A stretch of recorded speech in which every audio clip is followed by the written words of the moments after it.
Sharp's Cave. Beautiful, ancient, and deadly. When Kathleen entered that day, she never imagined her own helmet would betray her. A loose strap, a sudden slip, then darkness. What happened next will make you rethink every safety rule. Why did experienced cavers freeze when they heard her scream? What did the doctors find that shocked even them? This is no ordinary cave story.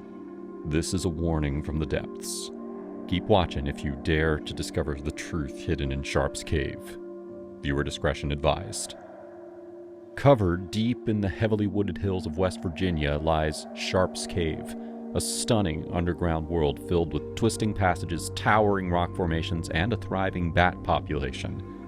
This natural cave system stretches 3,349 feet long and plunges 184.6 feet deep, featuring everything from tight crawl spaces to massive caverns, including an 85-foot drop into the Big Room. With flowing streams and a constant temperature of around 50 degrees Fahrenheit, Sharp's Cave is a fascinating place for explorers, but also a fragile one that demands respect. Sharp's Cave is famous for its magnificent rock formations, shaped over millions of years by dripping water and slow geological processes. Stalactites hang like chandeliers from the ceilings, while stalagmites rise from the floor, sometimes meeting them to form towering columns. The cave's hidden entrance leads into a network of rooms and tunnels, some cramped, and others vast enough to echo with every step. One of the most incredible sights in Sharp's Cave is its hundreds of hibernating bats clinging to the walls and ceilings during winter. These bats play a crucial role in the cave's ecosystem, and disturbing them can be harmful both to the animals and to the explorers, as bats may carry diseases.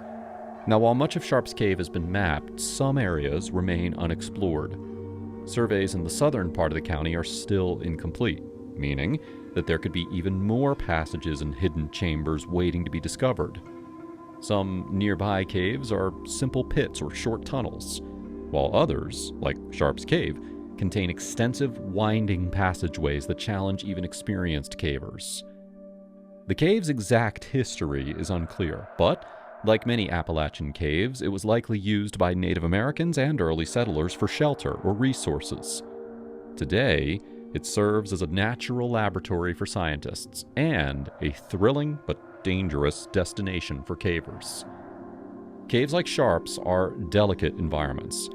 Every rock formation takes thousands of years to grow, and one careless touch can destroy them forever. Breaking or removing cave formations isn't just harmful, it's illegal.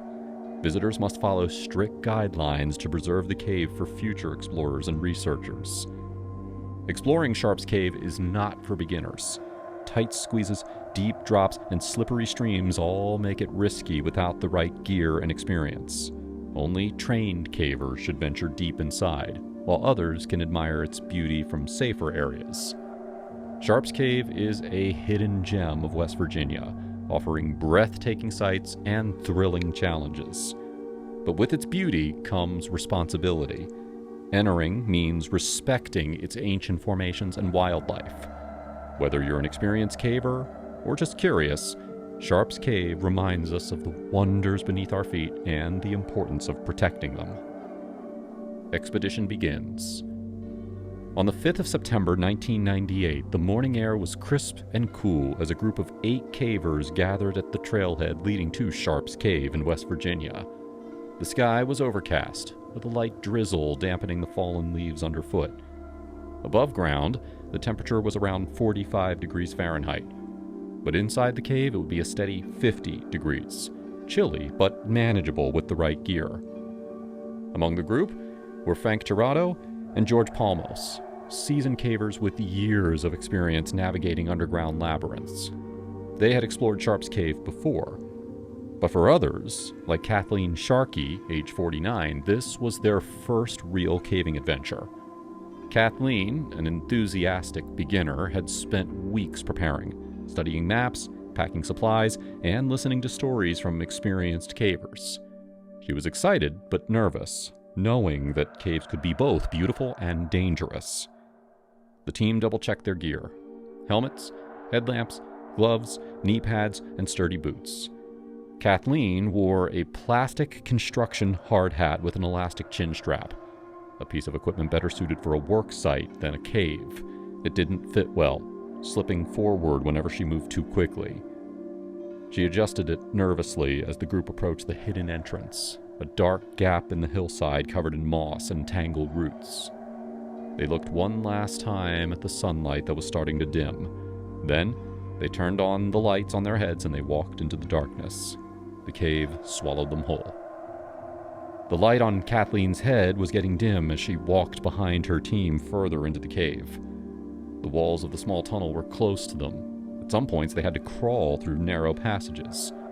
The air smelled damp and like it had been there for a long time, with the smell of wet rocks that had been under the ground for hundreds of years. Frank, who knew a lot about caves and was their leader, walked carefully in front. He told everyone about rocks that might be slippery and places where the ground suddenly went down. George walked at the back to make sure that no one was left behind.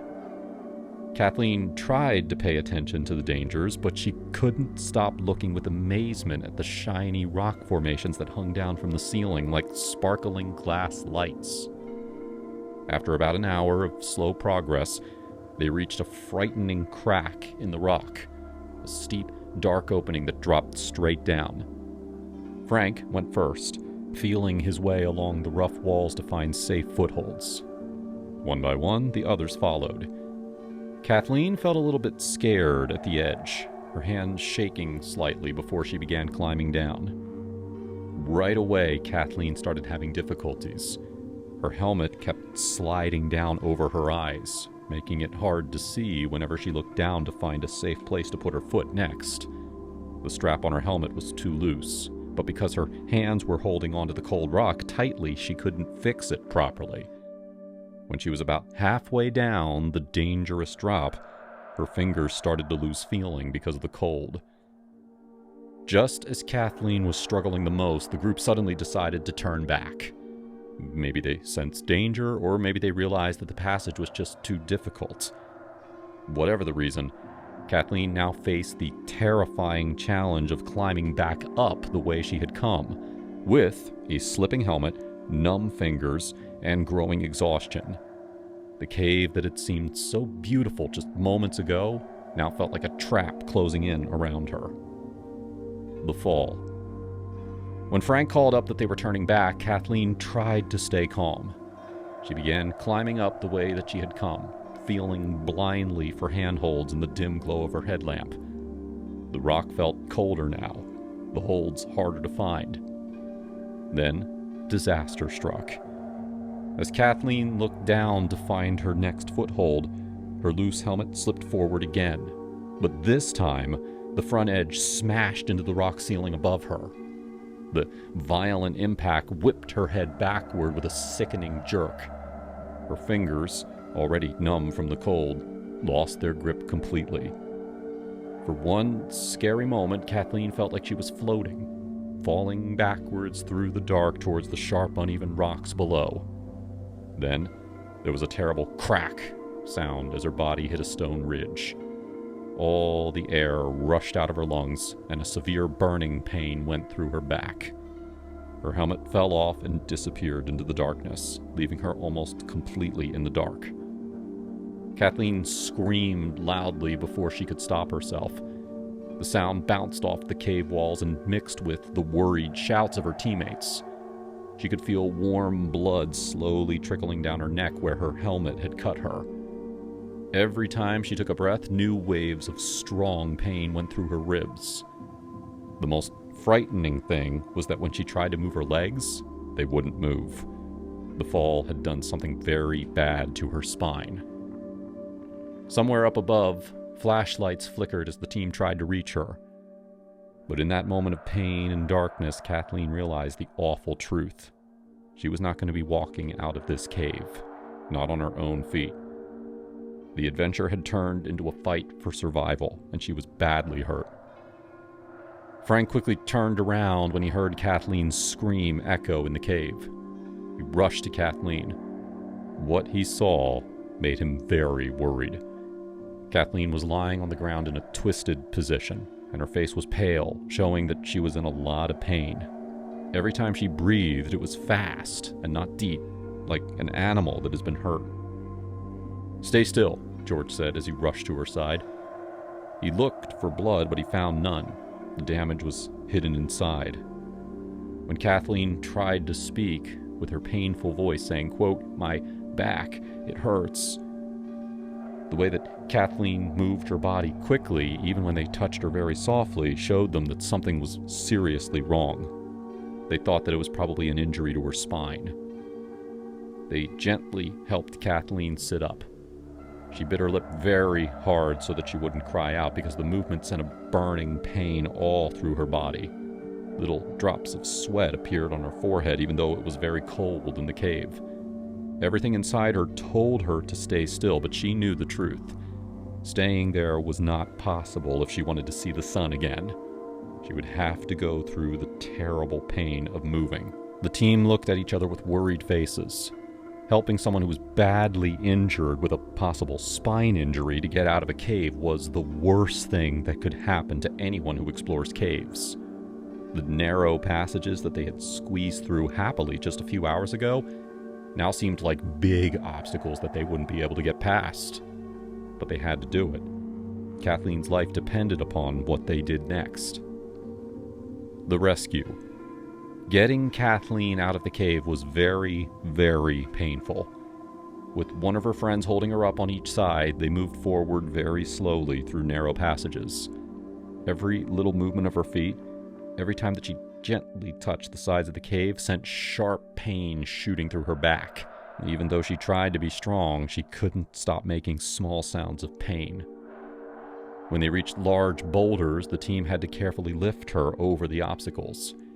Kathleen's whole body shook with effort and pain as they moved her.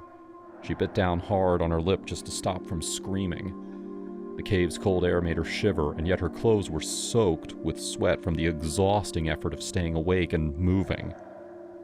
After hours of struggle and teamwork, they saw something quite nice. The faint gray light of the daytime coming through the opening of the cave.